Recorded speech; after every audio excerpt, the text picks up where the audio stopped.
காக்கா பேசி பார்த்திருக்கீங்களா?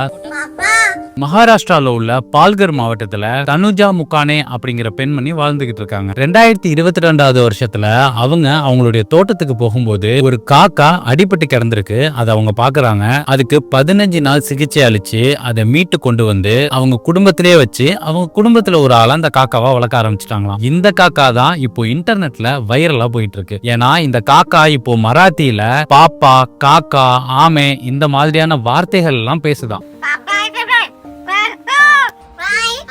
அதாவது இதுக்கு பாத்தீங்கன்னா மாமா, அப்பா, அத்தை இந்த மாதிரி அர்த்தம் வருமா. இந்த விஷயத்த நிறைய பேர் நம்பவே இல்லை. இந்த காக்கா வாயை மட்டும் தான் அசைக்குது, எவனோ பின்னாடி டப்பிங் கொடுக்குறான் அப்படின்னு கமெண்ட்ல போடுறாங்க. இந்த காக்காவுக்கு டப்பிங் கொடுக்குறாங்களா இல்லையாங்கிறது எனக்கு தெரியல. ஆனா இந்த மாதிரி காக்கா பேசுமா அப்படின்னு தேடி பாக்குறப்ப என்ன தெரிஞ்சிச்சுன்னா, கிளி எப்படி மனுஷங்களோட குரலை மிமிக் பண்ணுதோ அதே மாதிரி காக்காவும் பண்ணுமா. கிளி அளவுக்கு கிளாரிட்டியா இல்லைனாலும் கூட காக்காவும் மிமிக் பண்ணக்கூடியது தானா. எல்லாருக்கும் தெரிஞ்சிருக்கும் காக்கா ஒரு இன்டெலிஜென்ட்டான பறவை அப்படின்னு.